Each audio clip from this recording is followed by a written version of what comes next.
ये तो linear trial method था। अब दूसरा है quick faster method of balancing chemical equation, A B C D और ई से रिप्रेजेंट कर देंगे। अब जो mn है ये ए और सी में एक एक है, तो a इज इक्वल टू सी हो गया। o जो है a में 2 है लेकिन d में 1 है, तो 2a इज इक्वल टू कितना हो गया, d। Hello everyone, good morning, welcome. तो पहला चैप्टर अगर आपने देखा हो आपकी बुक में है केमिकल रिएक्शन एंड इक्वेशन। तो without any delay let's start. तो बच्चों आपको पता होना चाहिए कि what is a chemical reaction, क्या होती है केमिकल रिएक्शन। बेसिक चीजों से हम स्टार्ट करते हैं कि ऐसा चेंज जहां पर एक या एक से ज्यादा सब्सटेंसेस या जिनको हम रिएक्टेंट कहते हैं आपस में मिलकर एक न्यू सब्सटेंस की फॉर्मेशन कर दें जिसकी प्रॉपर्टीज बिल्कुल अलग अलग हो, राइट।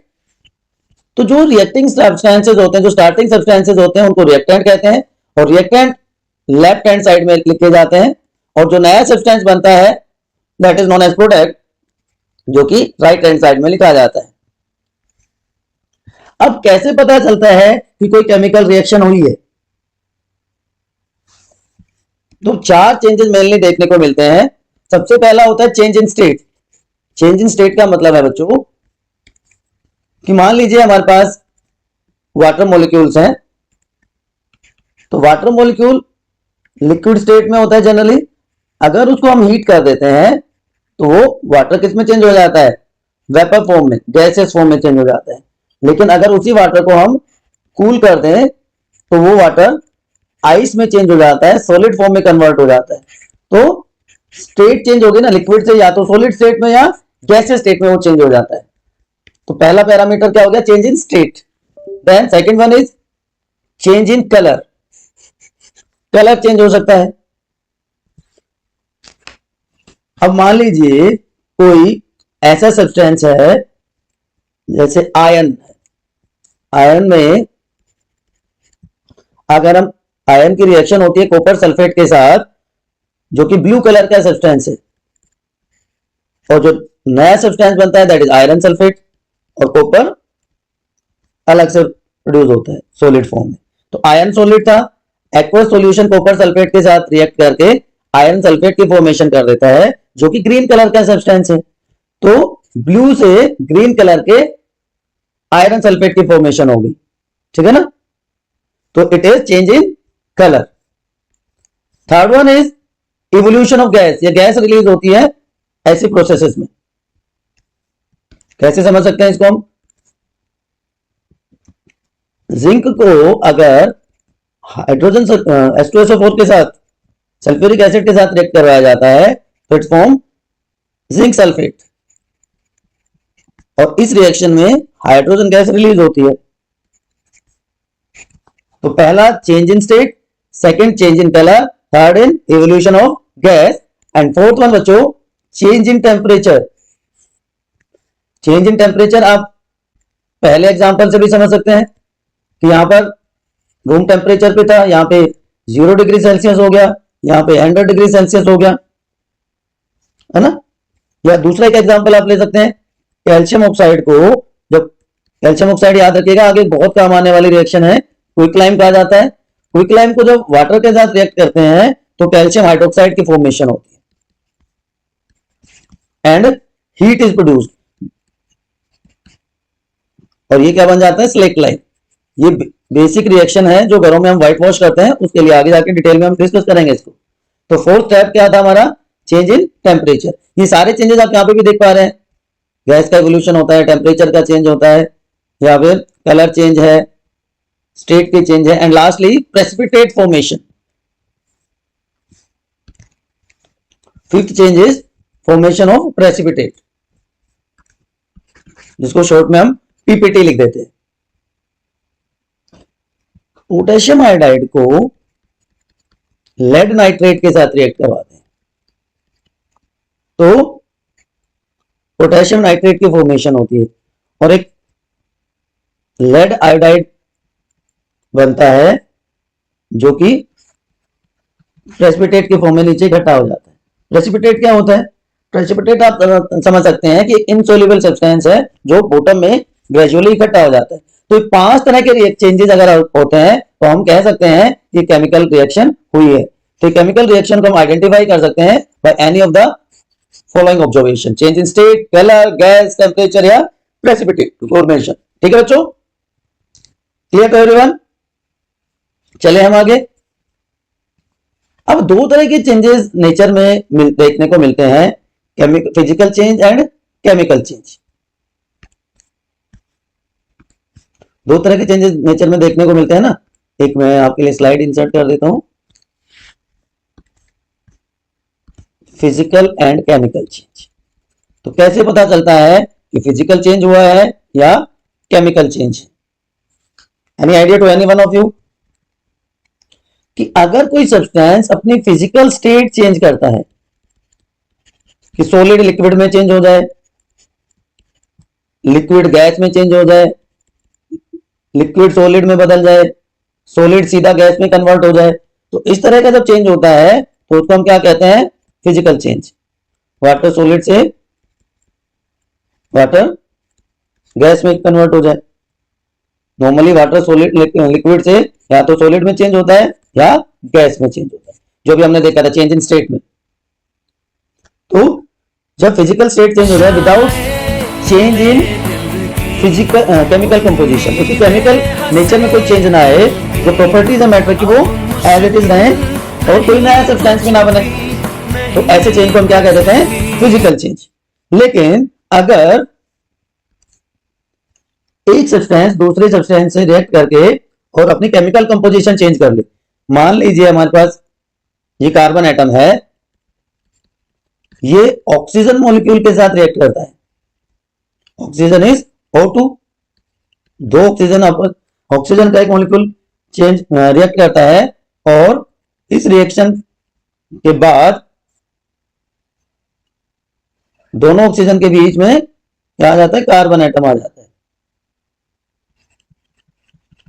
और कार्बन डाइऑक्साइड मॉलिक्यूल की फॉर्मेशन हो जाती है। तो ये रिएक्टेंट थे जिन्होंने मिलकर एक नया प्रोडक्ट बना दिया, तो इनकी केमिकल प्रॉपर्टीज भी चेंज हो गई।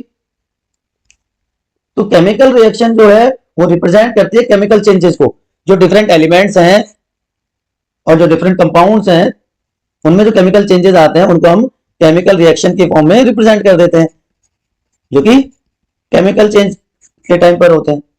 तो एक केमिकल रिएक्शन में सिर्फ क्या होता है, आप यहां पर देख पा रहे हो, इट इज रीअरेंजमेंट, है ना।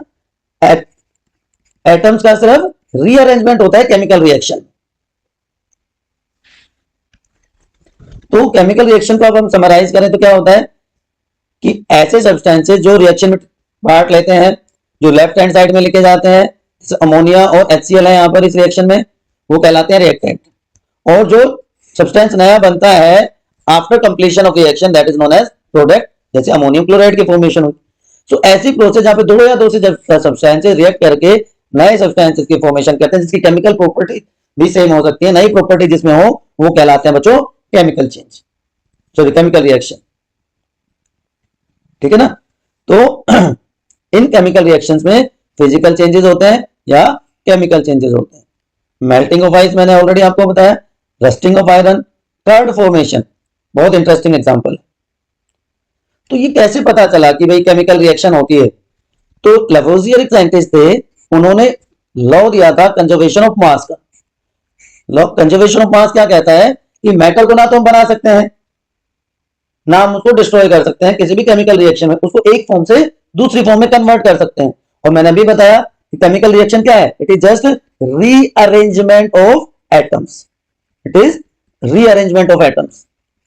So according to law of conservation of mass, matter can neither be created nor be destroyed in a chemical reaction. और उन्होंने 4 पैरामीटर्स के बेस पे किसी केमिकल रिएक्शन को आइडेंटिफाई किया, जो अभी हम डिस्कस कर चुके, change in state, colour, gas का इवोल्यूशन हो या टेम्परेचर चेंज हो। कुछ एग्जांपल्स जहां पे केमिकल रिएक्शन को हम शो कर सकते हैं, हम किचन में कुकिंग करते हैं, रेस्पिरेशन वाइटल प्रोसेस है, तो रेस्पिरेशन के टाइम पर क्या होता है, जो स्टोर्ड फूड होता है उसका ब्रेकडाउन होता है और CO2 रेस्टो प्रोड्यूस होती है, और साथ में energy is release in the form of ATP. तो रेस्पिरेशन प्रोसेस हो गया, कुकिंग हो गया, इसके अलावा rusting of iron and curd formation, कि मिल्क से कर्ड की फॉर्मेशन हो जाती है by action of lactic acid bacteria, जिसको लैक्टोबैसिलस भी कहा जाता है। ठीक है ना बच्चों। तो चेंज इन कलर कंफर्म हो गया, गैस का एवोल्यूशन कंफर्म हो गया, change in temperature, precipitate formation. अब थोड़ा सा ये डिफरेंसेस कंपेयर कर लेते हैं, आप लोग इसको नोट डाउन कर लीजिएगा। तो टेम्पररी चेंज, जिसमें कोई नया सब्सटेंस ना बने, सिर्फ फिजिकल प्रॉपर्टी चेंज होती है और फिजिकल मेथड से उसको रिवर्स कर सकते हैं, जहां पे एनर्जी या इन्वॉल्व हो या ना हो, ऐसी चेंजेस को फिजिकल चेंज कहा जाता है। ठीक है ना। लेकिन परमानेंट चेंजेस, जहां पे नए सब्सटेंसेस की फॉर्मेशन हो, जिनकी फिजिकल और केमिकल प्रॉपर्टी बिल्कुल डिफरेंट होती है, एंड नॉर्मल फिजिकल मेथड से उनको हम रिवर्स नहीं कर सकते। हालांकि कुछ रिवर्सिबल रिएक्शन हम पढ़ेंगे, लेकिन नॉर्मल फिजिकल मेथड से हम उसको रिवर्स नहीं कर सकते, और ऐसी प्रोसेसेस एनर्जी इन्वॉल्व करती हैं, उनको कह देते हैं केमिकल चेंजेस। तो एनी चेंज जो कि केमिकल चेंज इन्वॉल्व करता है, उसको हम केमिकल रिएक्शन से रिप्रेजेंट करते हैं। ठीक है बच्चों। तो ये तो बात हो गई फिजिकल चेंजेस की, केमिकल चेंजेस की। अब बात आती है केमिकल इक्वेशन की। तो schematic representation of a chemical reaction, schematic representation of a chemical reaction is known as chemical equation। अब ये रिप्रेजेंटेशन कैसे करेंगे, ये रिप्रेजेंट कैसे करेंगे? ये रिप्रेजेंटेशन होता है with help of formulas, and formula के साथ साथ आपको क्या लिखना पड़ेगा? सिंबल्स लिखने पड़ेंगे, इनके जो भी एलिमेंट, जो भी एटम इन्वॉल्व है उस केमिकल रिएक्शन में। तो जब भी केमिकल इक्वेशन लिखी जाती है तो 3 स्टेप में उस प्रोसेस को किया जाता है। सबसे पहले लिखते हैं वर्ड इक्वेशन, उसके बाद पैराग्राफ मतलब उसकी इंफॉर्मेशन, एंड सिंबॉलिक रिप्रेजेंटेशन। इसको हम बैलेंसिंग ऑफ केमिकल इक्वेशन भी कहते हैं, बैलेंसिंग ऑफ केमिकल रिएक्शन भी कहते हैं। तो ये 3 सिंपल से स्टेप फॉलो किए जाते हैं। ठीक है ना बच्चों। चले आगे। यहां तक आप में से किसी को कोई भी कंफ्यूजन है तो फटाफट एक बार कमेंट सेक्शन में पूछ लीजिए। अब कुछ एसेंशियल चीजें होती हैं जो जरूरी होती हैं, एसेंशियल का मतलब ही वैसे जरूरी होता है, essentials of a chemical equation. ये फिर से गड़बड़ कर रहा है हमारा टैब। एक सेकेंड बच्चों, क्या हो गया भाई तुझे? Just hold on.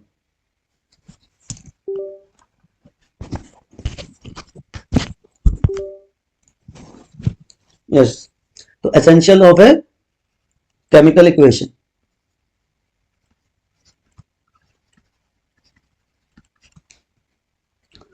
सबसे पहली बात है, इसमें एक ट्रू केमिकल चेंज होना चाहिए। It should involve true chemical change.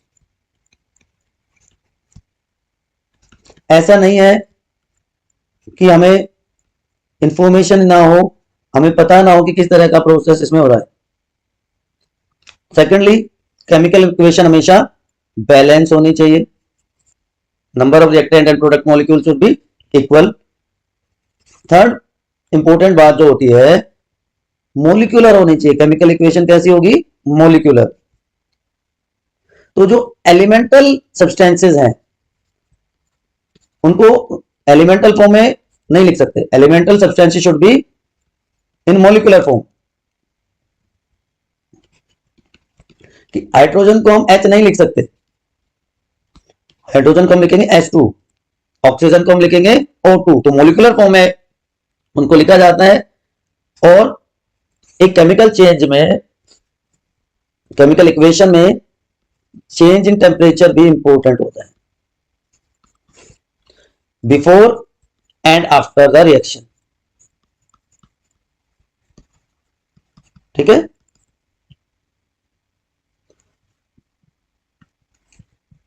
तो क्या क्या स्टेप फॉलो करने होते हैं, कैसे कैसे हम रिएक्शन को लिखते हैं, उसका एक मैं पहले ब्रीफ आइडिया दे देता हूं और फिर उसके बाद डिटेल में हम इन चीजों को एक एक करके डिस्कस करेंगे।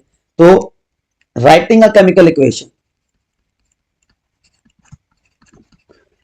तो जब भी केमिकल इक्वेशन आप लिखोगे तो सबसे पहले आप लिखोगे वर्ड इक्वेशन, जिसको हम बेसिक स्केलेटल इक्वेशन भी कहते हैं, बेसिक स्केलेटल इक्वेशन।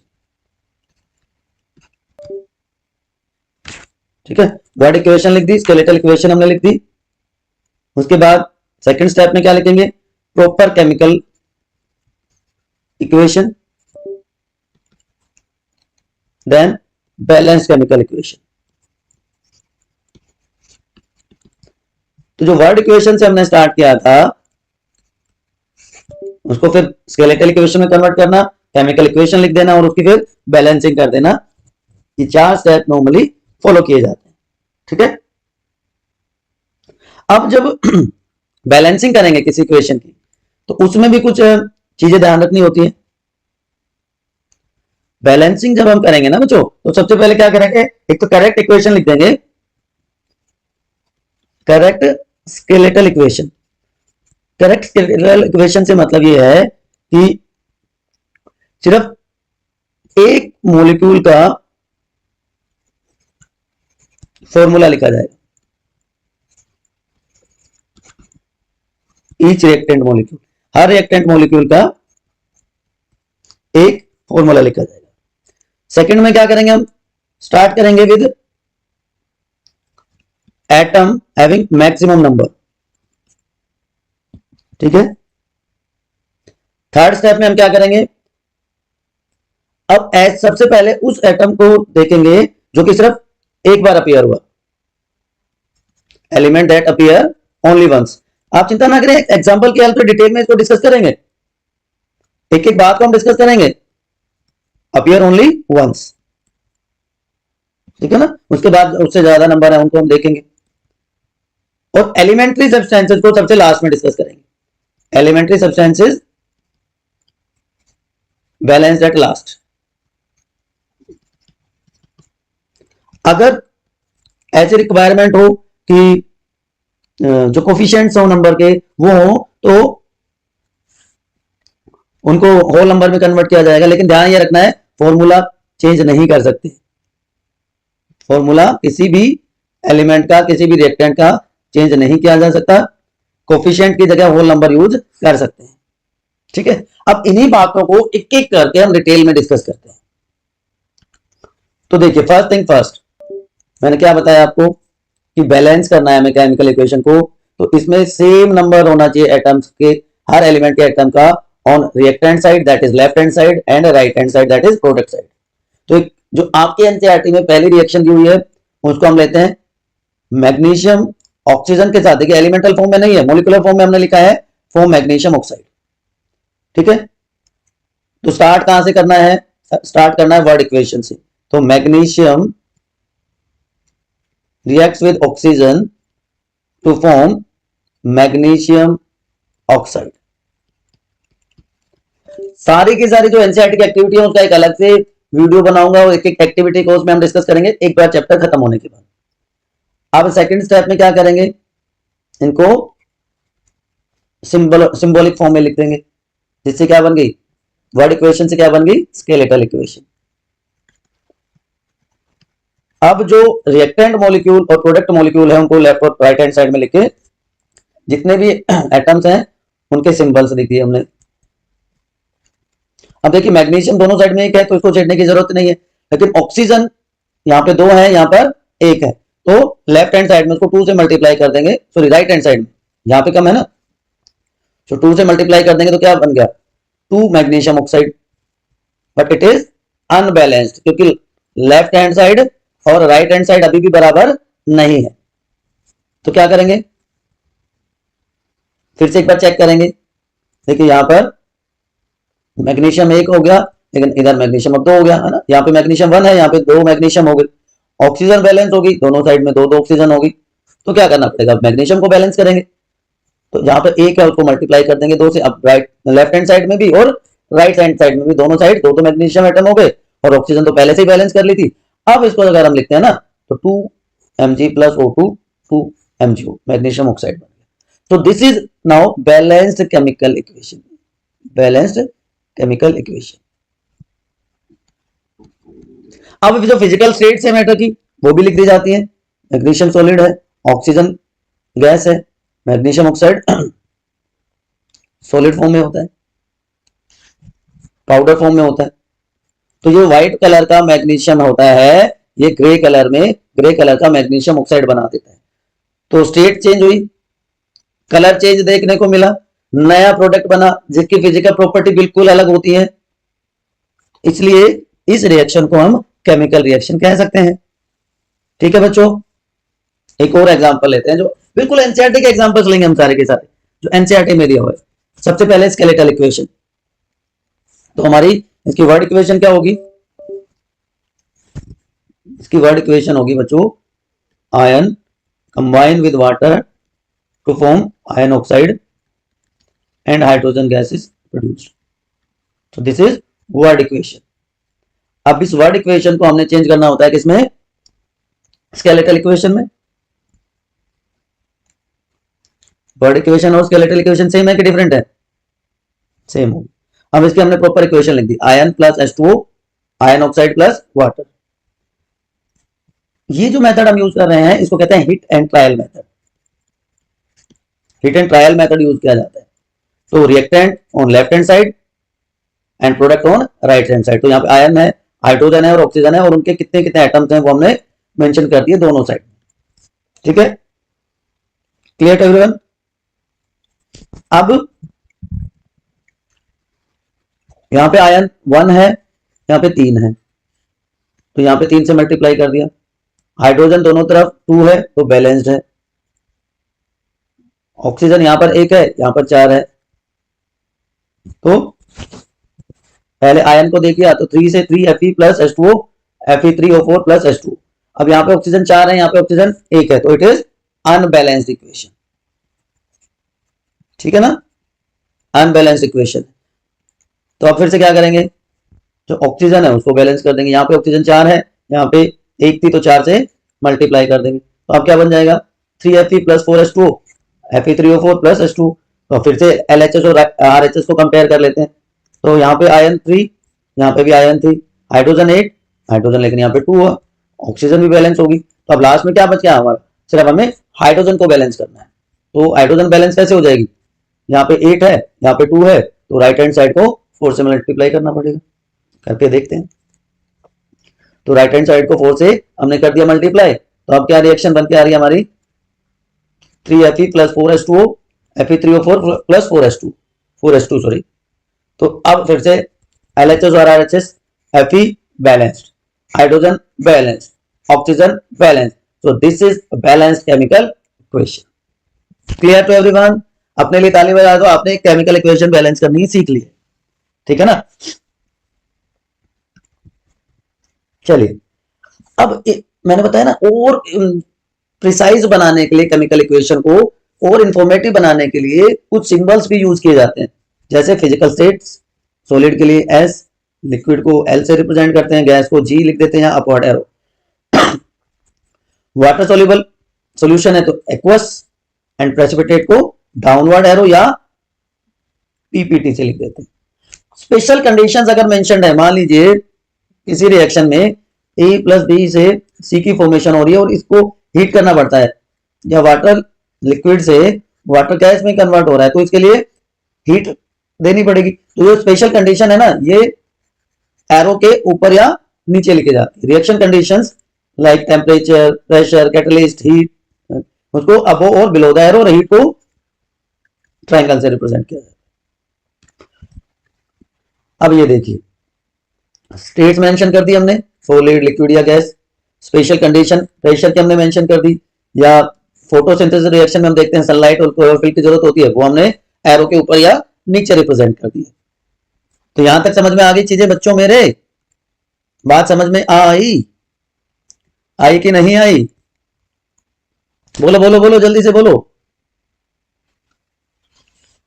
बताइए। अब एक और मेथड बताता हूं, quick method of balancing the chemical equation. Quick method क्या होता है? ये तो हिट एंड ट्रायल मेथड था। अब दूसरा है quick faster method of balancing a chemical equation. मान लीजिए अब मैं सीधा रिएक्शन लिख रहा हूं, वर्ड इक्वेशन नहीं लिख रहा, स्केलेटल इक्वेशन नहीं लिख रहा, क्योंकि हमें क्विक मेथड देखना है। मैग्नीज ऑक्साइड HCl के साथ रिएक्शन करके मैग्नीज क्लोराइड बनाता है, वाटर मॉलिक्यूल बनता है और क्लोरीन की फॉर्मेशन होती है। ठीक है, अब क्या करना है हमें, देखिए बहुत इजी है, बहुत सिंपल है। अब जो स्केलेटल इक्वेशन हम जो लिखते थे उसमें अब हम क्या करेंगे, इनको A B C D और E से रिप्रेजेंट कर देंगे। अब जो Mn है ये A और C में एक एक है, तो A is equal to C हो गया। O जो है A में 2 है लेकिन D में 1 है, तो 2A इज इक्वल टू कितना हो गया D। यहां पे ऑक्सीजन 2 है और यहां पर ऑक्सीजन 1 है, तो 2A is equal to D। समझ में आ गई बात। अब हाइड्रोजन की बात कर लेते हैं, यहां पर B में 1 है लेकिन D में 2 है, तो B is equal to 2D।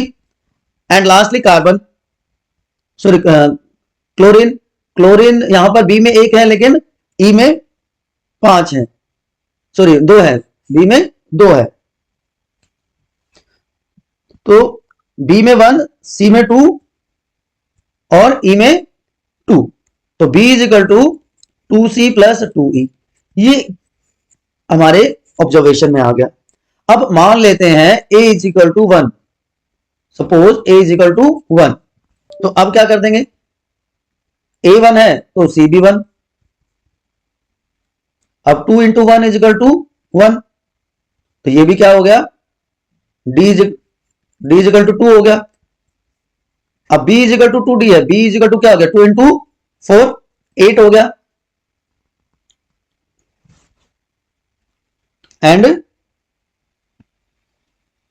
B is equal to sorry B कितना होगा यहाँ पे 4, डबल था ना। देखो A को हमने 1 माना तो C भी 1 हो गया, A और C 1 हो गया, D कितना हो गया 2 हो गया, C कितना, B कितना हो गया 4 हो गया, और E कितना हो गया 1 हो गया। तो रिएक्शंस में लिख दीजिए सारे के सारे, ऐसे ऐसे कैसे, तो M 1 N और 2, A तो पूरा क्या है 1 है, A इज इक्वल टू 1 है, B कितना हो गया, B इज 4 तो 4 HCl, C कितना है 1 है तो MnCl2, D कितना है 2 तो 2H2O प्लस E कितना है 1 है तो Cl2।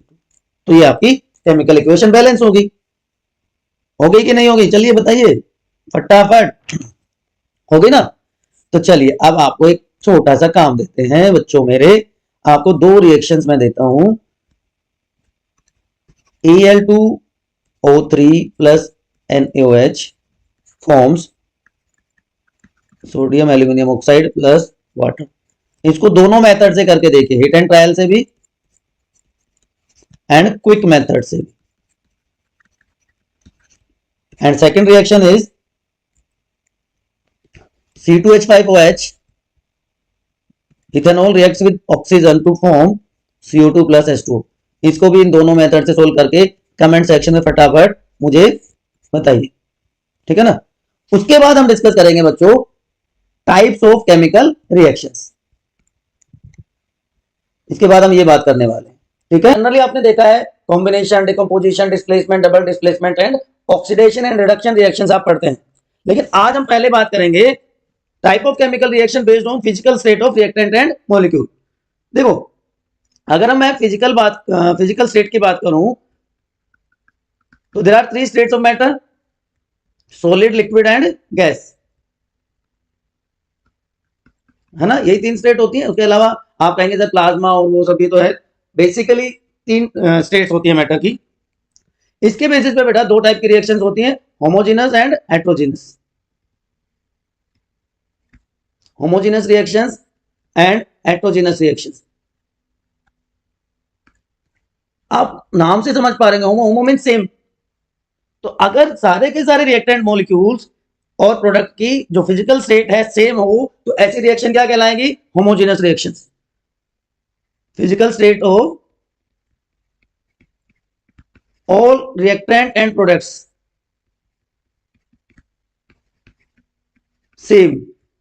कि मान लीजिए रिएक्टेंट में हम बात करें nitrogen combine with oxygen to form nitrogen oxide, तो ये भी गैस है, oxygen is also gas and nitrogen oxide is also gas. So this is a example of homogeneous reaction. But at the same time heterogeneous reaction में क्या होगा कि physical state reactant और products की सेम नहीं होंगी। जैसे अगर हम बात करें तो जिंक रिएक्ट करती है HCl के साथ and form zinc chloride along with liberation of hydrogen gas. So zinc is solid, HCl aqueous solution होता है, zinc chloride again aqueous solution and hydrogen is gas. तो रिएक्टेंट और प्रोडक्ट मॉलिक्यूल में आप देख रहे हो there are different states of matter. तो ऐसे रिएक्शंस को बच्चों हम क्या देते हैं हेटेरोजेनस रिएक्शंस। It clear? तो होमोजेनस में सारे के सारे रिएक्टेंट मॉलिक्यूल एक ही फिजिकल स्टेट में थे, जबकि यहाँ पर हेटेरोजेनस में सारे अलग अलग में होते हैं। अब जो कन्वेंशनल टाइप्स हैं उनकी बात कर लेते हैं, combination reactions. As the name states कि ऐसी रिएक्शन जहां पे दो या दो से ज्यादा रिएक्टेंट कंबाइन करके एक सिंगल प्रोडक्ट बना देते हैं, उस रिएक्शन को बच्चों हम कह देंगे कॉम्बिनेशन रिएक्शन। सिंपल वर्ड्स में A combines with B to form A B, है ना। बहुत सारे एग्जांपल हैं। Burning of coal very simple example कि कार्बन जो सॉलिड स्टेट में है वो गैसेस ऑक्सीजन के साथ कंबाइन करके कार्बन डाइऑक्साइड गैस की फॉर्मेशन कर देता है। आपकी एनसीईआरटी में जो एक्टिविटी भी दी हुई है उसकी हम बात कर लेते हैं। Magnesium combine with oxygen to form magnesium oxide along with evolution of heat. तो मैग्नीशियम सॉलिड स्टेट में होता है जो गैसियस ऑक्सीजन के साथ कंबाइन करके सॉलिड मैग्नीशियम ऑक्साइड बनाता है। और ये जो मैग्नीशियम है व्हाइट कलर की होती है, जो कि ग्रे कलर का मैग्नीशियम ऑक्साइड बनाती है। क्विक लाइम की रिएक्शन आप सबने पढ़ी है, देखी है एटलीस्ट लाइफ में, कि कैल्शियम ऑक्साइड जब वाटर के साथ में रिएक्ट करता है तो कैल्शियम हाइड्रोक्साइड की फॉर्मेशन होती है, जिसको हम स्लेक लाइम कहते हैं। तो क्विक लाइम वाटर के साथ रिएक्शन करके स्लेक लाइम की फॉर्मेशन कर देता है ना बच्चे, and large amount of heat is release. अब ये जो कैल्शियम हाइड्रोक्साइड है, स्लेक लाइम है, ये CO2 की प्रेजेंस में कैल्शियम कार्बोनेट बना देता है and water molecules are form. देखिए केमिकल फॉर्मूला मार्बल का भी CaCO3 होता है, ठीक है, याद रखना है आपको। तो this is example of combination reaction कि दो मिलकर एक नया प्रोडक्ट बना रहे हैं। इसका रिवर्स कर दें हम तो क्या होगा, that will be decomposition, breakdown, कि जहां पे सिंगल रिएक्टेंट ब्रेक डाउन कर देता है, उसके बीच के बॉन्ड टूट जाते हैं and a number of products are form, दो या दो से ज्यादा प्रोडक्ट्स की फॉर्मेशन हो जाती है। मान लीजिए हमारे पास ये रिएक्टेंट है A2B, अब इसका ब्रेकडाउन होगा तो क्या बन रहा है,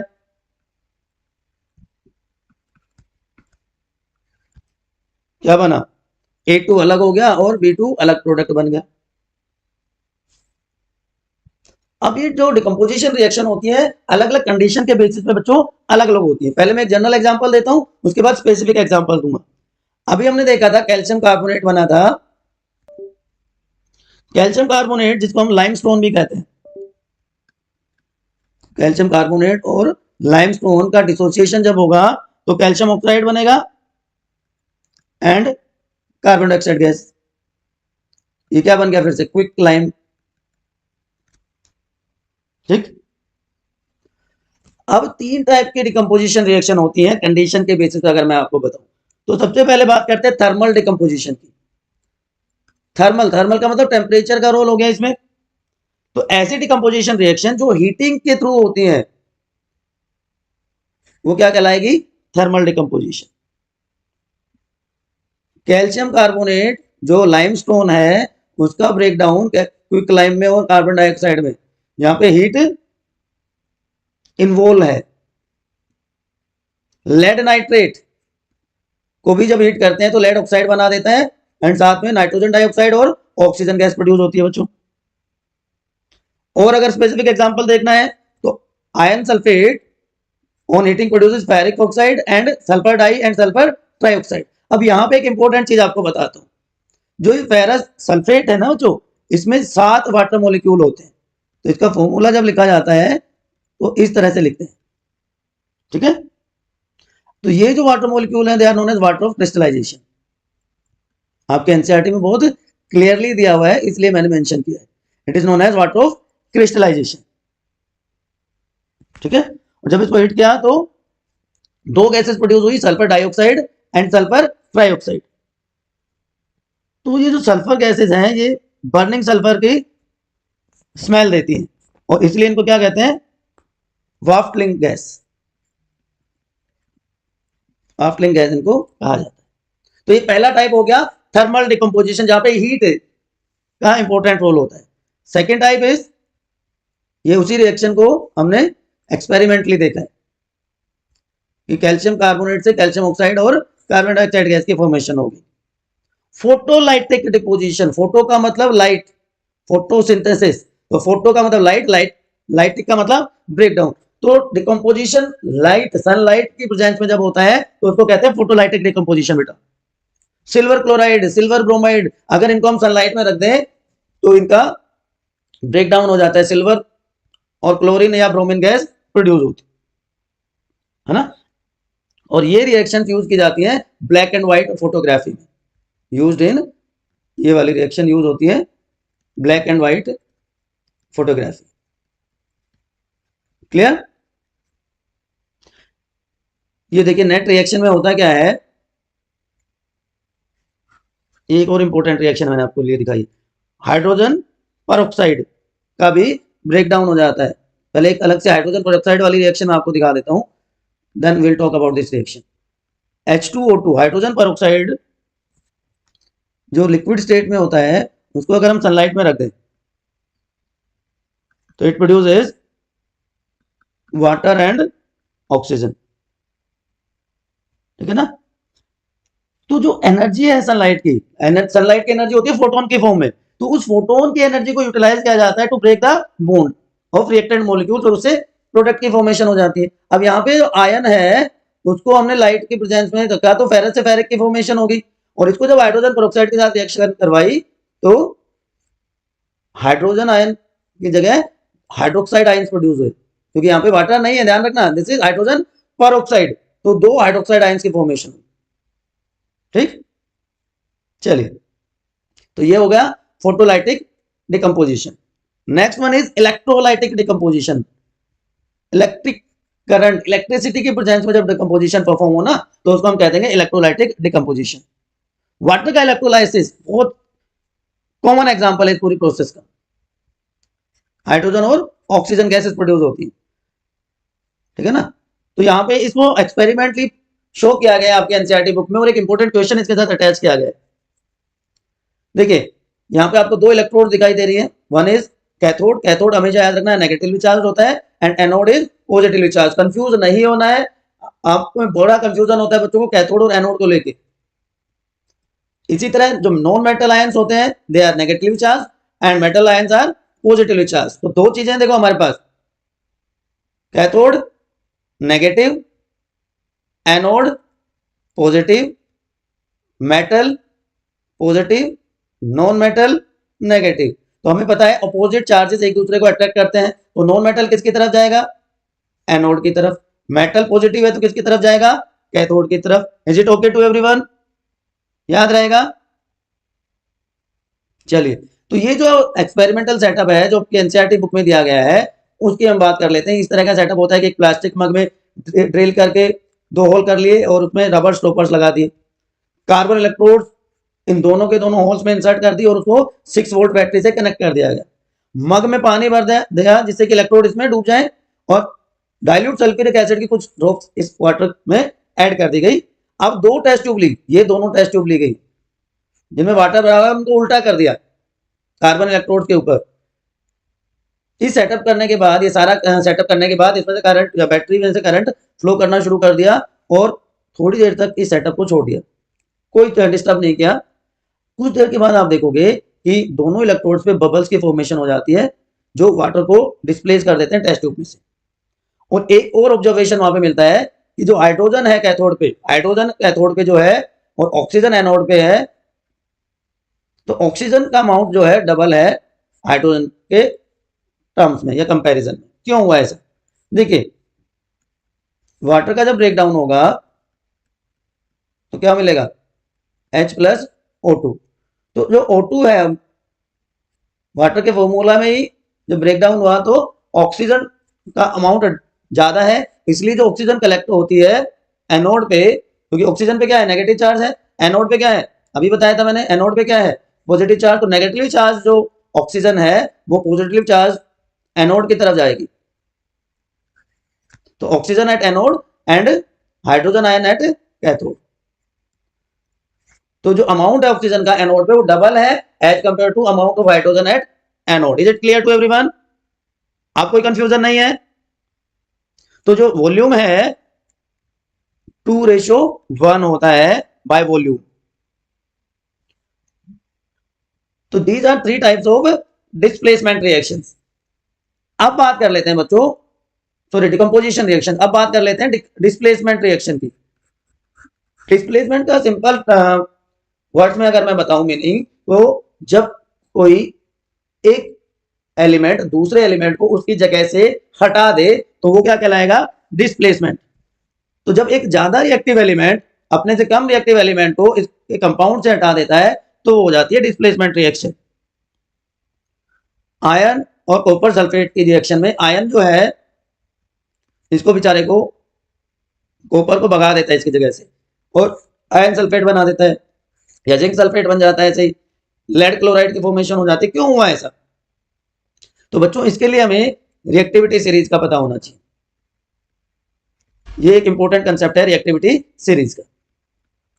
देखिए, ये अरेंजमेंट है एलिमेंट का या मेटल्स का on the basis of their, या उनका कंपैरिजन है हाइड्रोजन के साथ। वो मेटल्स जो हाइड्रोजन से ऊपर होंगे उनको मोर रिएक्टिव माना जाता है, जैसे potassium, sodium, barium, calcium, magnesium, aluminium, zinc, chromium, ion. ये तो क्या हो गए? Highly reactive elements, sorry highly reactive metals. और इसके बाद जो आएंगे वो थोड़े से कम हो जाते हैं। आयन के बाद जो आएगा, या मैं इसको हाइड्रोजन को यहां से हटा देता हूं, इसके बाद आएगा जैसे फॉर एग्जांपल आयन के बाद कैडमियम, कोबाल्ट, निकल, टिन। ये थोड़ा सा मॉडरेटली रिएक्टिव मेटल्स होंगे। एंड उसके बाद आता है हाइड्रोजन। तो ये सारे इससे ऊपर हैं तो हाईली रिएक्टिव, और कुछ हैं जो इसके बाद आएंगे जैसे copper, mercury, silver, gold, platinum. ये सारे लीस्ट रिएक्टिव हैं। तो ये कंपैरिजन है मेटल्स का हाइड्रोजन के साथ। हाइड्रोजन से ऊपर वाले मोर रिएक्टिव, हाइड्रोजन से नीचे वाले लेस रिएक्टिव। याद रहेगा? अब एक एग्जांपल लेते हैं। मैं सारे एग्जांपल पहले वो लेने की कोशिश कर रहा हूं जो आपकी एनसीईआरटी बुक में दिए हुए। आपकी एनसीईआरटी बुक क्या कहता है कि आयरन नेल को ब्लू कलर के सॉल्यूशन में डाल दिया, ठीक है? वो ब्लू कलर का सॉल्यूशन क्या है? Copper sulphate. तो आयरन नेल को ब्लू कलर के कॉपर सल्फेट सॉल्यूशन में डाल दिया, मतलब आयरन की और कॉपर सल्फेट की रिएक्शन होगी। कुछ देर के बाद जो ब्लू कलर की इंटेंसिटी है वो डिक्रीज होना शुरू हो जाती है। ब्लू कलर डिक्रीज होना शुरू हो जाता है और आयरन नेल जो है ब्राउनिश हो जाती है, ब्राउनिश इन कलर। क्यों हुआ ऐसा?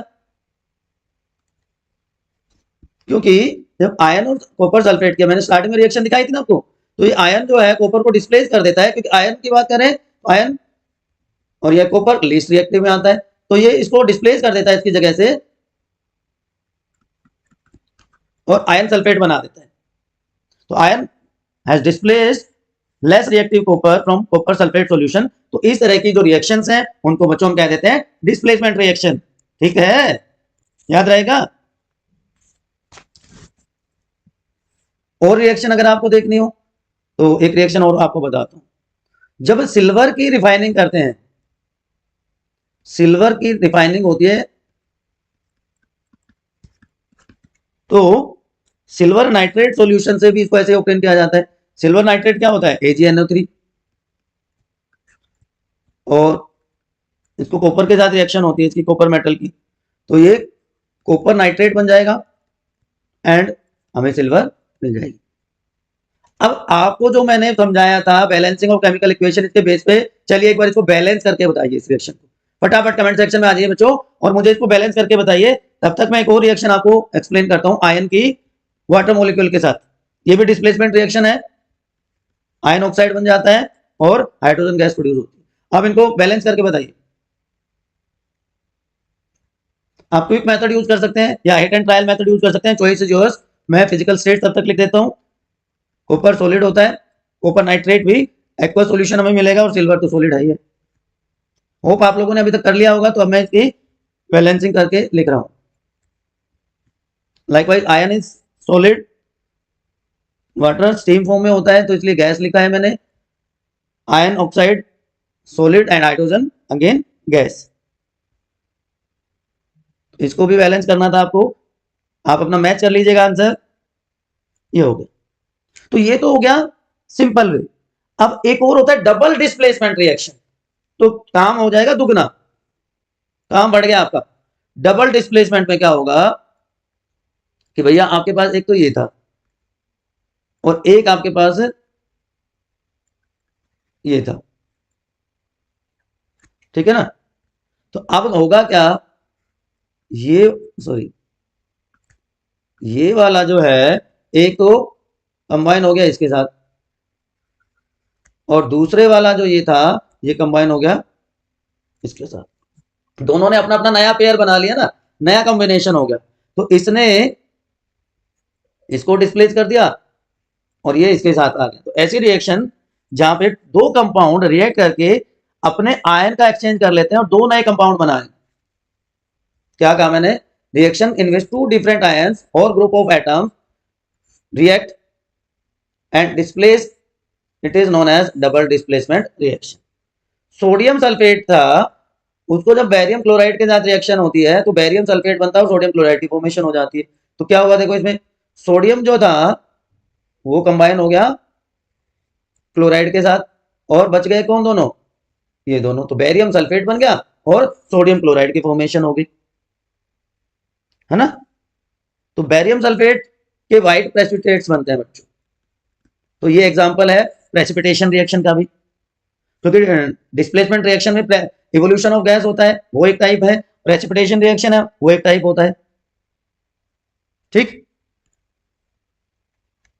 दूसरी रिएक्शन आप ले सकते हैं पोटेशियम आयोडाइड और लेड नाइट्रेट की। देखो बेटा, इसमें आप जितनी प्रैक्टिस करेंगे आप लोगों के कंसेप्ट उतने ही क्लियर हो जाएंगे। मैं आपको कुछ रिएक्शन शो कर रहा हूं, आप और रिएक्शन से प्रैक्टिस कीजिए। आपको कोई डाउट आता है तो you can ask in comment reaction. दोनों एक्वा सॉल्यूशंस हैं, लेड आयोडाइड बन जाएगा और साथ में लेड आयोडाइड बन जाएगा और साथ में क्या प्रोड्यूस होगा? Potassium nitrate. Lead iodide and potassium nitrate की फॉर्मेशन हो जाएगी। ये मैं आपके लिए छोड़ रहा हूं फॉर बैलेंसिंग, ठीक है। तो ये हो गया डबल डिस्प्लेसमेंट रिएक्शन, ठीक बच्चों। तो थोड़ा सा प्रैक्टिस अगर आपके करवाऊं तो आपको मैं बता एक चीज पूछता हूं कि ये चार ऑप्शन है आपके पास है जिंक है, निकल है, आयरन है और कैल्शियम है। इनमें से कौन सा एलिमेंट एल्यूमिनियम को इसके सोर्स से डिस्प्लेस कर देगा? बताइए। ठीक, दिस इज आंसर। तो इस तरह से आप लोगों को प्रैक्टिस करते रहना है। अगले टाइप के जो रिएक्शंस है ना बच्चों, they are very special type of reaction.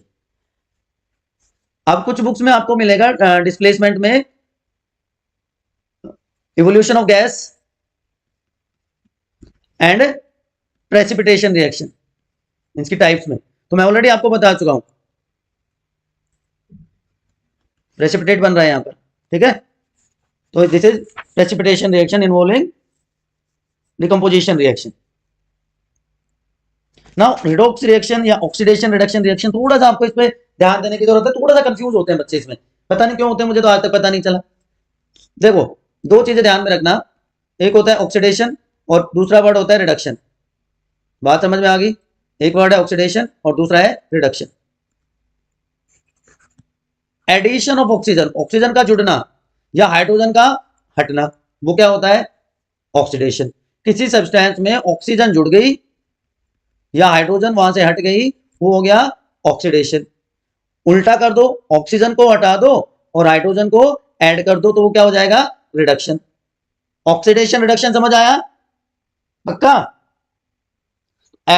Addition of oxygen या electronegative element to a substance या removal of hydrogen from a substance और electropositive element from a substance is known as oxidation.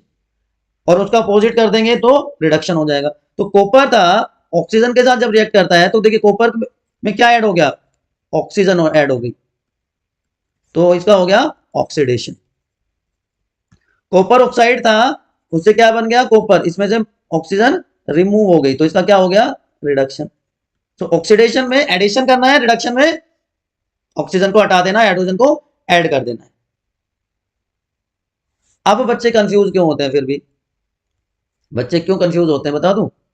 बच्चे confuse इसलिए होते हैं कि एक word होता है ऑक्सीडाइजिंग एजेंट और एक वर्ड होता है रिड्यूसिंग एजेंट, क्योंकि ये हो जाता है उल्टा। Oxidant, reductant.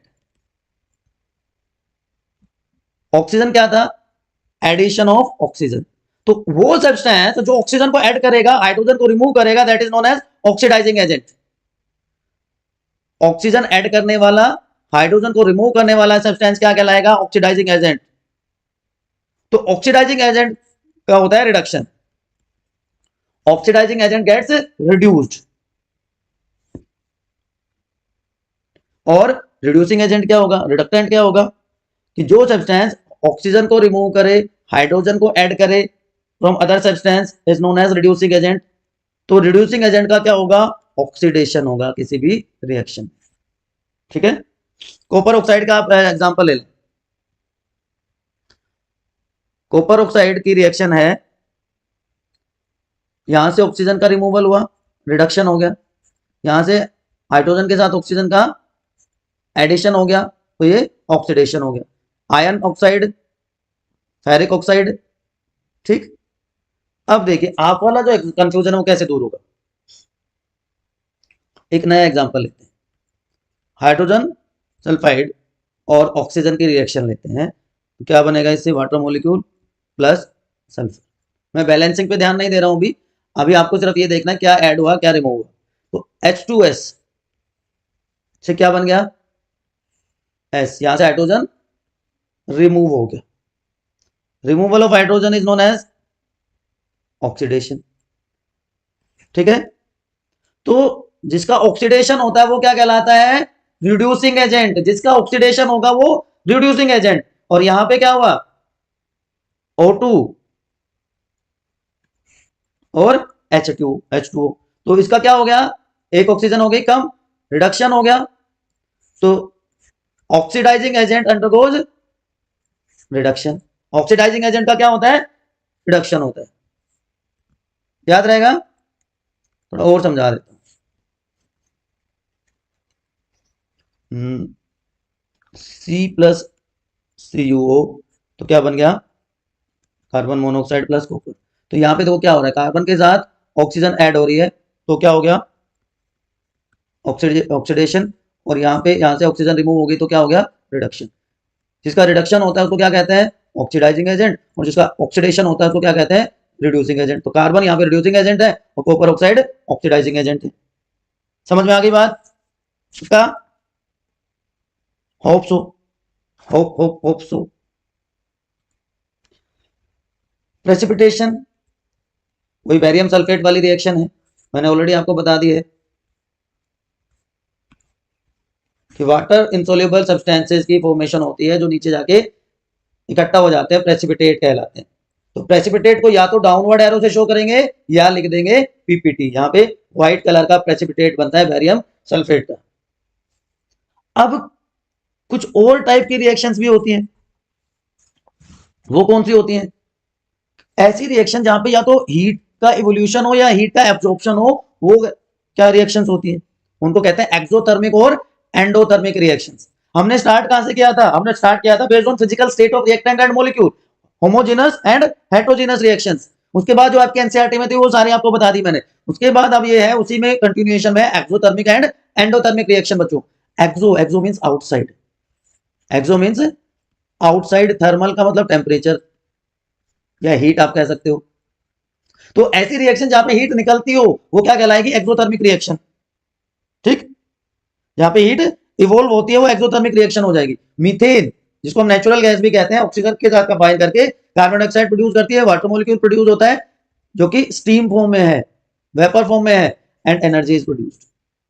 ठीक है, जो डिकम्पोजिशन होता है कंपोस्ट का, जो बायोगैस फॉर्मेशन होती है, वो भी एक्सोथर्मिक रिएक्शन है ना।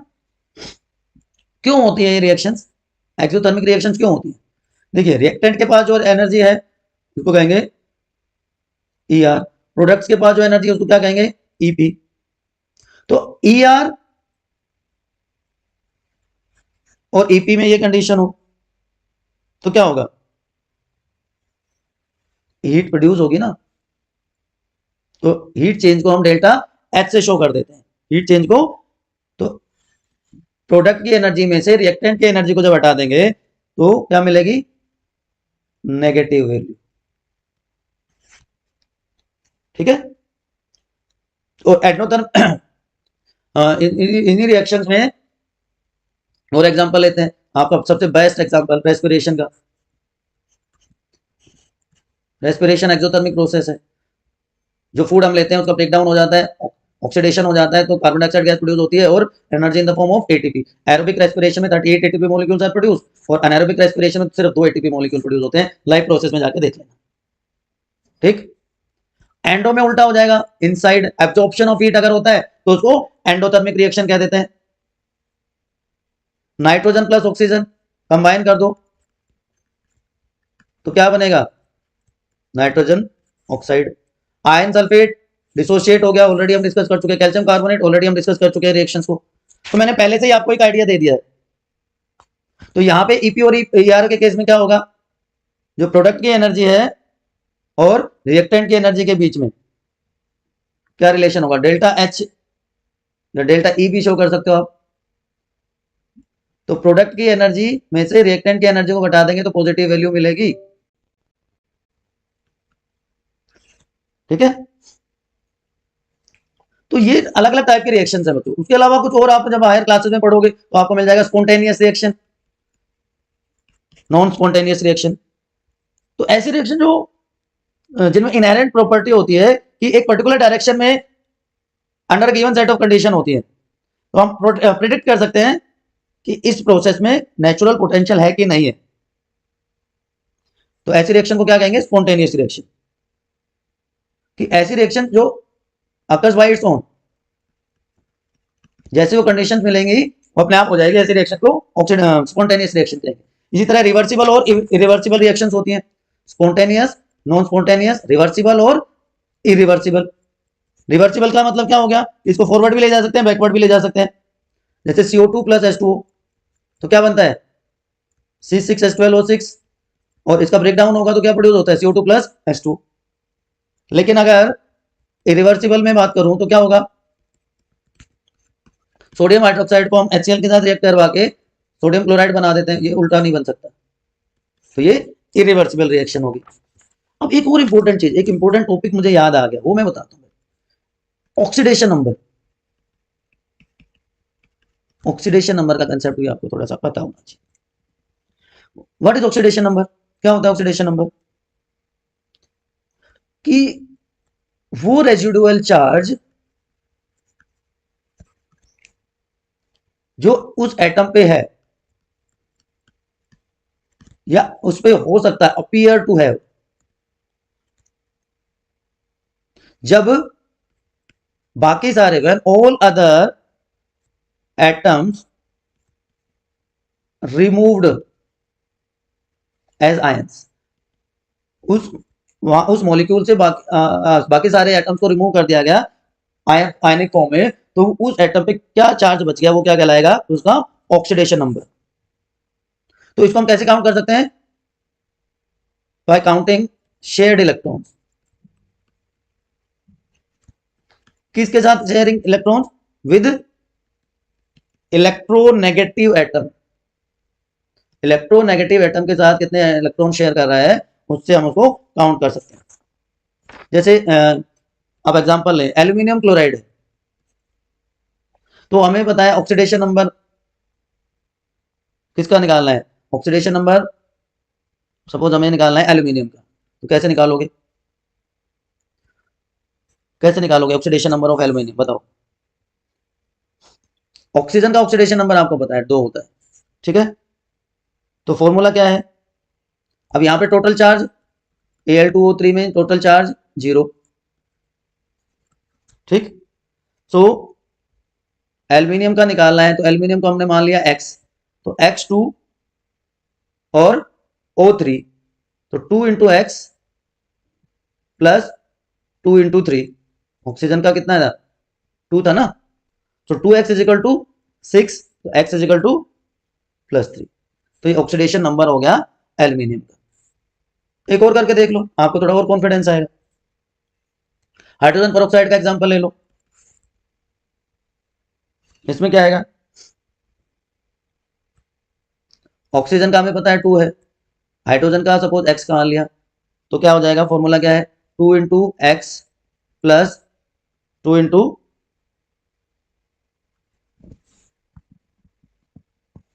-1। क्यों -1 आया बताओ, यहां पे ऑक्सीजन का ऑक्सीडेशन नंबर है 1, क्यों है, देखो H2O2 HOOH, तो ये पेरोक्साइड लिंकेज बना है, ये क्या है, पेरोक्साइड लिंकेज। यहाँ पे हाइड्रोजन के ऊपर +1, यहाँ पे हाइड्रोजन के ऊपर +1, तो ऑक्सीजन के ऊपर भी -1 -1। तो इस तरह से आप निकाल सकते हो। ऑक्सीडेशन और रिडक्शन का एक नया कॉन्सेप्ट भी है, मॉडर्न कॉन्सेप्ट भी है, जिसको हम इलेक्ट्रॉनिक कॉन्सेप्ट भी कहते हैं, electronic concept of redox reaction, oxidation reduction reaction. तो यहां तो कोई कंफ्यूजन है तो आप बताइए एक बार मुझे, नहीं है कोई कंफ्यूजन पक्का। अभी कुछ इंपॉर्टेंट इक्वेशंस नहीं है, ये सिंबल्स हैं या फॉर्मूलाज हैं, आप एक नजर डाल सकते हैं। Calcium carbonate, carbon dioxide, copper sulphate, glucose. आप बताइए मार्बल का फॉर्मूला क्या होता है, चलिए मार्बल का फॉर्मूला कमेंट सेक्शन में लिख दीजिए। आ चुका, बेकिंग सोडा, टेबल सोल्ट जिसको कॉमन सॉल्ट भी कहते हैं, वाटर, सोडियम हाइड्रोक्साइड, ये कुछ कॉमन फॉर्मूलेज हैं जो आपको पता होना चाहिए। अब अभी आपके जो कुरकुरे हैं, चिप्स के पैकेट हैं, इनमें नाइट्रोजन गैस क्यों भरी जाती है, क्यों क्यों क्यों क्यों, India wants to know no no. आप बड़ी गालियां देते हैं कंपनी को कि अरे यार 10 रुपए के पैकेट में 4 चिप्स आई, लेकिन अगली बार मैं जब ये बात बता दूंगा आप अगले 1 मिनट में, तो अगली बार आप गाली नहीं दोगे, बिकॉज वो आपके फायदे की बात है। बच्चों, जो नए बच्चे जुड़े हैं हमारे साथ, उनके लिए स्पेशली बता दूं कि केमिकल इक्वेशन एंड रिएक्शन जो पहला चैप्टर है आपका केमिस्ट्री का, उसको हम डिस्कस कर रहे हैं। जो इंपॉर्टेंट टॉपिक्स थे, physical and chemical change, chemical reactions, chemical equation, type of chemical reactions, ये सारी बातें हम कर चुके हैं। तो आज के हमारे टॉपिक्स हैं कोरोजन एंड रेंसिडिटी, या एक तरह से हम कह सकते हैं कि effects of oxidation in everyday life, कि जो ऑक्सीडेशन प्रोसेस है कैसे हमारी डे टू डे लाइफ को अफेक्ट करता है, उसके ये 2 बहुत इंपॉर्टेंट एग्जांपल हैं। तो चलिए एक एक करके दोनों प्रोसेस की बात करते हैं। सबसे पहले स्टार्ट करते हैं कोरोजन से, कि जब कोई मेटल एक्सपोज किया जाता है एनवायरमेंटल या एटमॉस्फेरिक कंडीशंस को, जैसे मॉइस्चर, एयर, वाटर या एसिड में कुछ टाइम के लिए, तो एक ऑक्साइड की लेयर उसके ऊपर बन जाती है जो मेटल को वीक बना देती है, या हम कहते हैं मेटल कोरोड करने लगता है, और ये पूरी की पूरी जो प्रोसेस है बच्चों, ये कहलाती है कोरोजन। तो डिग्रेडेशन ऑफ मेटल, जो क्वालिटी है वो डिक्रीज होती है, तो degradation of metal due to environmental conditions या केमिकल सब्सटेंसेस, जिसकी वजह से ऑक्साइड की लेयर बनती है और जो मेटल है वो धीरे धीरे वीक होके डिस्ट्रॉय हो जाता है। 3 कॉमन से एग्जांपल आपके सामने हैं, आयरन है, सिल्वर एंड कॉपर। आप कंडीशन देख पा रहे होंगे, वो बिफोर एंड आफ्टर वाली कंडीशन है। पहले ऐसा था, आफ्टर कोरोजन एक ऑक्साइड की लेयर बन गई। दिस इज सेम, पहले ये कंडीशन होती है, उसके बाद ये कंडीशन हो जाती है, कॉपर के ऊपर ऑक्साइड की लेयर आपको दिखाई दे रही है। तो एक एक करके तीनों के बारे में बताता हूं। आयन जब एक्सपोज होता है एटमॉस्फेयर में, वाटर या मॉइस्चर के कांटेक्ट में आता है, तो इससे आयन ऑक्साइड की फॉर्मेशन हो जाती है। ठीक है ना बच्चों? यहाँ पे एक्स क्या है, नंबर ऑफ वाटर मॉलिक्यूल्स। तो जब iron is expose to moist air for a long time, एक ब्राउन फ्लैकिश सब्सटेंस बन जाता है, रस्ट। या हम कह सकते हैं corrosion of iron is known as rusting. Iron का जो कोरोजन है उसको हम क्या कहते हैं, रस्टिंग कह देते हैं। ठीक है। अब रस्ट में हाइड्रस आयंस हैं, ऑक्साइड्स हैं, आयन ऑक्साइड, हाइड्रोक्साइड है, तो अलग अलग तरह के सब्सटेंसेस की फॉर्मेशन हो जाती है। तो ये मेनली हाइड्रेटेड फेरिक ऑक्साइड की फॉर्मेशन होती है। ब्राउन पाउडर है वो बन जाता है, ब्राउन कलर का एक लेयर बन जाती है। दूसरा एग्जांपल आपको यहाँ पे दिखाई दे रहा होगा सिल्वर का। तीसरा है कॉपर का। तो सिल्वर और कॉपर के केस में क्या होता है, देखिए सिल्वर रिएक्ट करेगा सल्फर के साथ, sorry H2S plus O2 plus Ag। Silver hydrogen sulphide के साथ रिएक्ट करता है ऑक्सीजन की प्रेजेंस में, तो क्या बनता है, सिल्वर सल्फाइड की एक कोटिंग बन जाती है। तो this is the net reaction. तो सिल्वर रिएक्ट कर रहा है सल्फर के साथ इन एयर, सिल्वर एयर में सल्फर के साथ रिएक्ट करके और एक लेयर बना देता है सिल्वर सल्फाइड की। इसी तरह से कॉपर मॉइस्ट कार्बन डाइऑक्साइड के साथ रिएक्ट करेगा और एक ग्रीन कलर की कोटिंग उसके ऊपर बनना शुरू हो जाती है, ये आप देख सकते हो। तो जो ग्रीन कलर का सब्सटेंस बनता है वो होता है कॉपर कार्बोनेट।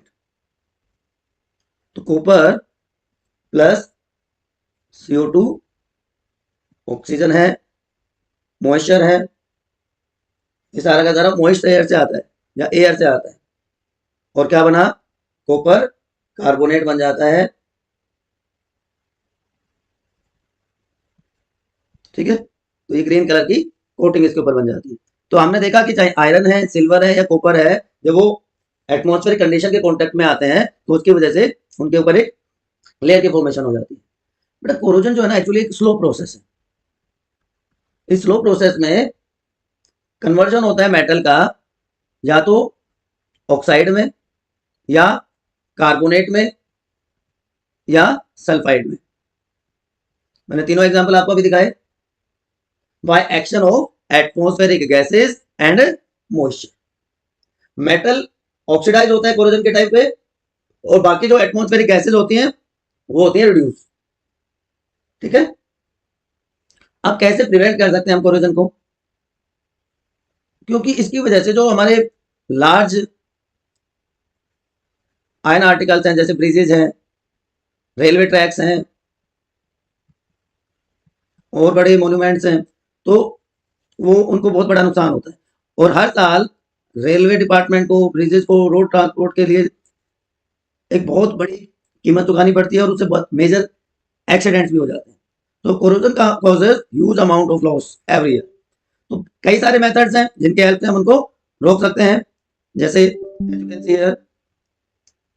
पेंटिंग हो गया, ग्रीसिंग हो गया, फॉइलिंग हो गया, galvanisation, chrome plating, anodising and alloys बना के। तो थोड़ा सा इसके बारे में भी आइडिया देता हूँ आपको। तो सबसे पहले है पेंटिंग, ग्रीसिंग या ऑयलिंग। देखिए जो सबसे कॉमन मेथड है वो होता है पेंट कर देना, है ना। तो ये क्या करता है, ये डायरेक्ट कॉन्टैक्ट को रोक देता है between air and iron material. जो मोइस्ट एयर है और जो आयरन मटेरियल है उसका जो डायरेक्ट कॉन्टैक्ट रोक देता है वो कौन होता है, पेंट। देन ऑयलिंग और ग्रीसिंग जिसको हम कहते हैं, उसमें क्या होगा, ये भी रस्टिंग को रोकते हैं by preventing direct contact, prevent direct contact. और उससे जब डायरेक्ट कॉन्टैक्ट में नहीं रहेंगे तो भी हमारा जो मेटल है, जो आयन है, वो बच जाएगा। Next one is galvanising. एक ऐसी प्रोसेस है जिसपे एक थिन लेयर जिंक मेटल की बन जाती है ऑन स्टील और आयरन टू प्रिवेंट रस्टिंग। जो जिंक है वो ज्यादा रिएक्टिव है, तो ज्यादा रिएक्टिव है, वो एटमॉस्फेयर के ऑक्सीजन के साथ रिएक्ट करके जिंक ऑक्साइड बना देगा, ठीक है ना, एक लेयर की फॉर्म में आयरन के ऊपर। और ये आयरन की जिंक ऑक्साइड की लेयर है वो आयरन को प्रोटेक्ट करेगी, क्यों?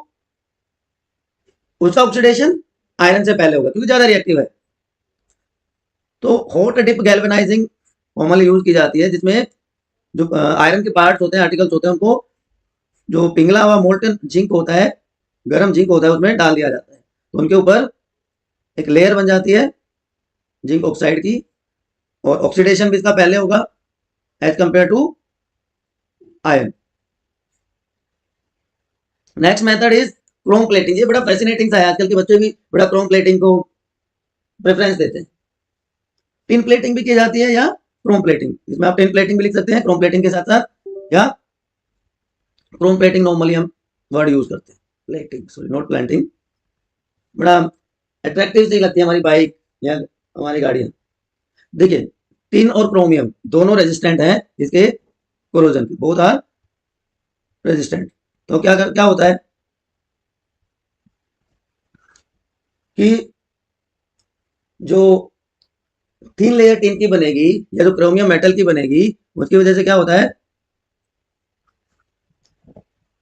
क्या होगा उसकी वजह से, ये जो हमारे आयरन के आर्टिकल्स हैं ये कोटिंग से बच जाते हैं, ये और से ये कोरोजन से बच जाते हैं। तो ये एक इंपॉर्टेंट मेथड हो गया कि आप कोटिंग करवा दें दूसरे एक्टिव मेटल की, जिससे कि हमारा काम हो जाए। थिन लेयर और कलर थोड़ा सा डिफरेंट रखना पड़ेगा, ठीक है ना। Then anodising. एनोडाइज क्या होता है, एनोडाइज करना क्या होता है, एक आर्टिफिशियल प्रोसेस है, जिसे नेचुरल ऑक्साइड की थिकनेस बढ़ा देते हैं on the surface of metal parts, उसको क्या कहा जाता है, एनोडाइजिंग।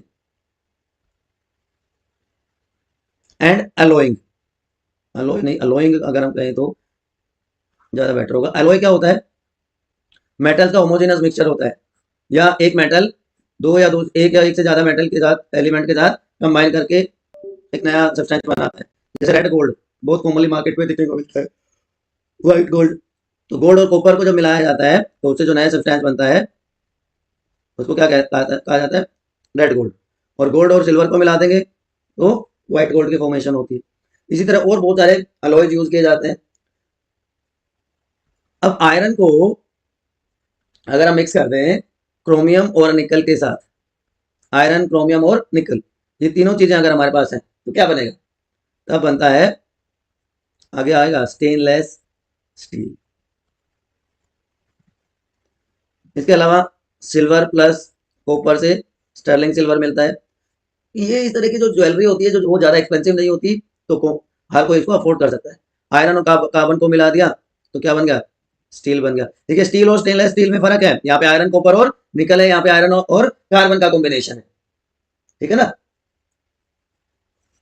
ये है आपका स्टेनलेस स्टील। आयरन 11% के आसपास क्रोमियम होता है और दूसरे मेटल जिसमें मेनली निकल होता है। स्टेनलेस क्यों कहते हैं इसको, स्टेनलेस, स्टेन नहीं होता इसमें, क्लैरिटी बहुत ज्यादा होती है। और जो क्रोमियम प्रेजेंट है यहाँ पे कंपोजिशन में, वो एक प्रोटेक्टिव कवरिंग बना देता है, जिससे कि जो नीचे का आयरन है वो कोरोड नहीं करता, ठीक है ना। तो ये अलग अलग मेथड्स हैं जिससे कि हम कोरोजन को प्रिवेंट कर सकते हैं, कोरोजन को रोका जा सकता है। याद रहेगा आप लोगों को, बड़े इंटरेस्टिंग से इफेक्ट होते हैं सब्सटेंसेस के हमारे नेचर में, हमारी लाइफ में।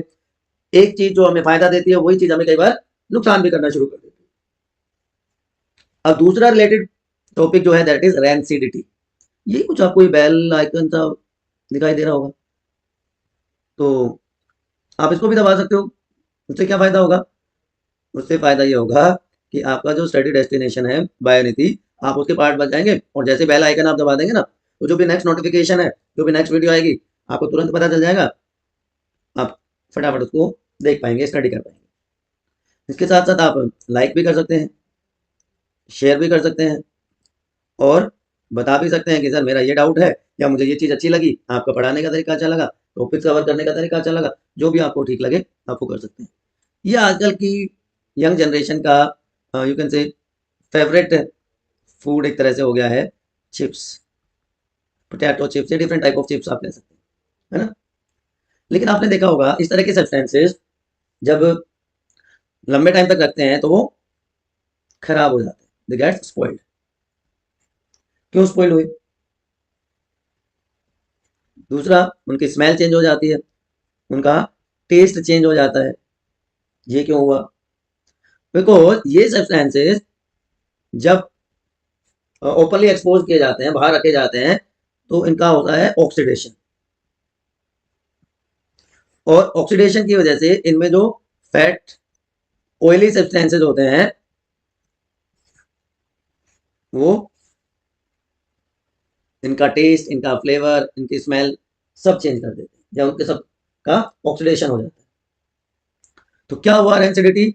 When fat and oil are oxidised they become rancid and their smell and taste changes. इस प्रोसेस को क्या देते हैं? रैंसिडिटी। अब ये आपके जो कुरकुरे हैं, चिप्स के पैकेट हैं, इनमें नाइट्रोजन गैस क्यों भरी जाती है? क्यों क्यों क्यों क्यों? India wants to know no no. आप बड़ी गालियां देते हैं कंपनी को कि अरे यार 10 रुपए के पैकेट में 4 चिप्स आई, लेकिन अगली बार मैं जब ये बात बता दूंगा आप अगले 1 मिनट में, तो अगली बार आप गाली नहीं दोगे, बिकॉज वो आपके फायदे की बात है। तो ये एक मेथड है ऑक्सीडेशन को प्रिवेंट करने का। लेकिन उससे पहले क्या बताता हूँ कि किस सब्सटेंस में क्या क्या चीजें होती हैं और इससे क्या क्या नुकसान हो सकता है। कि जो फैट्स और ऑयल्स है ना बच्चों, अगर एक बार कोई सब्सटेंस खराब हो गया, रेंसिडिटी उसकी हो गई, तो इसके जो फैट सोल्युबल विटामिन हैं वो खराब हो जाएंगे। Poly unsaturated essential fatty acids, जिनको हम PUFA प्यूफा भी कहते हैं, पॉली अनसैचुरेटेड फैटी एसिड्स। आपने देखा होगा आपके जो ऑयल के पैकेट्स आते हैं, बॉक्सेस आते हैं, उनके ऊपर लिखा होता है पॉली अनसैचुरेटेड फैटी एसिड्स, तो हमारे लिए बेनिफिशियल होते हैं, लेकिन रैंसिडिटी उनको भी डिस्ट्रॉय कर देती है। इसके अलावा इकोनॉमिकल लॉस तो है ही, क्योंकि एडिबल फैट खाने लायक नहीं होता। अब आपके ये अलग अलग प्रोडक्ट्स हैं जो लिपिड्स में आई होते हैं, फैट्स में आई होते हैं। पोटैटो चिप्स ऑब्वियस सी बात है, बिल्कुल होते हैं। उसके बाद बटर, अटर बटर चटर, कोल्ड फिश का जो लीवर ऑयल है, ये मीट एंड आपके ड्राई फ्रूट्स, ये हाई होते हैं लिपिड कंटेंट। और इनकी वजह से, रैंसिडिटी की वजह से, रैंसिड फूड को खाने की वजह से बहुत सारी बीमारियां हो जाती है। पहला तो अभी अभी मैंने आपको बताया विटामिन को डिस्ट्रॉय कर देता है। कौन से विटामिन को डिस्ट्रॉय करता है? चलिए बताइए फटाफट कमेंट सेक्शन में। ये फैट सोल्युबल विटामिन कौन कौन से होते हैं? तो उसकी वजह से एनीमिया हो जाता है, हेयर लॉस हो जाता है, स्किन प्रॉब्लम हो जाती है। और अगर हमने रैंसिड फूड को कंज्यूम कर लिया तो डायरिया हो जाएगा, गैस्ट्रिक पेपिलोमा, रिप्रोडक्टिव फेलियर, जैसे ability to produce young ones, वो भी अफेक्ट होती है। Kidney and liver bleeding and serious diseases, cancer जैसे सीरियस डिजीजेस भी हो सकती है। ठीक है ना। तो क्या किया जाए इसके लिए? इसके लिए एंटीऑक्सीडेंट्स ऐड किए जाते हैं। एंटीऑक्सीडेंट्स क्या होते हैं? जो ऑक्सीडेशन को रोकें। एंटी और ऑक्सीडेंट, एंटी का मतलब होता है अगेंस्ट, तो ऑक्सीडेशन के अगेंस्ट काम करने वाले। एक बहुत कॉमन एंटीऑक्सीडेंट है BHA, butylated hydroxy anisole, butylated hydroxy anisole, BHA anisole, या सोडियम बेंजोएट, ये इनमें ऐड कर दिए जाते हैं ऑयली और फैटी सब्सटेंसेस में।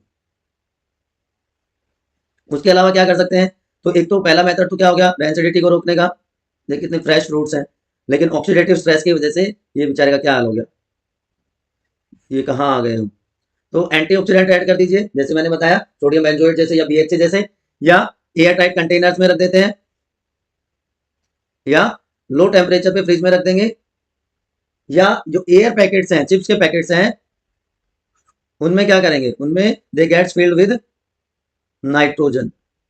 चिप्स पैकेट में ऑक्सीजन की जगह नाइट्रोजन फिल कर देते हैं, जिससे कि उनको लंबे टाइम तक खराब होने से बचाया जा सके। तो जो आपका चिप्स का पैकेट है ना, उसमें भरी हुई है नाइट्रोजन, और वो आपके फायदे के लिए भरी हुई है, जिससे कि आपकी चिप्स खराब नहीं होगी लंबे टाइम तक। एक और तरीका हो सकता है कि जो हमारे फूड आइटम्स है ना, उनको डायरेक्ट सनलाइट से बचाएं, डायरेक्ट सनलाइट में ना रखें, ये भी एक मेथड हो सकता है।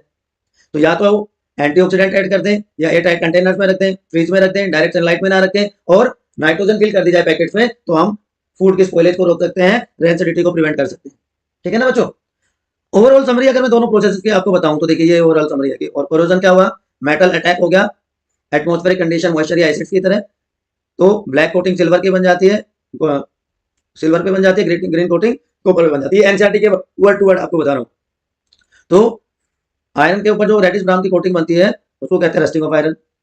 कोरोजन डैमेज कर देता है ब्रिजेस को, रेलिंग को, शिप्स को। Rusting of iron, green coating of copper, ये क्या है, statue of liberty, black coating on silver. इसी तरह रेंसिडिटी क्या होती है, जो फ्रेश ऑयल्स हैं अगर वो लंबे टाइम तक ऑयल के सॉरी एयर के एक्सपोजर में रहेंगे तो वो रेंसिड ऑयल हो जाते हैं, उससे हमारा फूड की स्पॉइलिंग हो जाती है। तो इसके लिए क्या कर सकते हैं, कैसे उनको प्रिवेंट कर सकते हैं, एंटीऑक्सीडेंट्स मिलाते हैं उसमें, BHA, sodium benzoate, airtight containers में रखते हैं, और flushing bags of chips with gases such as nitrogen. ठीक है ना मेरे बच्चों, ये तो पूरा आपका एक्सप्लेनेशन पार्ट हो गया। और सब्सक्राइब, लाइक, शेयर, कमेंट करके और अपना पढ़ाई करते रहना। जहाँ पे भी कंफ्यूजन आए कमेंट सेक्शन में फटाफट डालते रहिए। उम्मीद करता हूँ आपको चीजें समझ आई होंगी। तो विद दिस चैप्टर 1 थ्योरेटिकली हमने कंप्लीट कर लिया। Activities, exercise question, Intex question वो सारे के सारे करने हैं, PYQs, इंपोर्टेंट क्वेश्चन बहुत कुछ है करने को। बस आप साथ रहेंगे तो ये जर्नी आपकी बहुत ईजी हो जाएगी। Good luck, keep studying.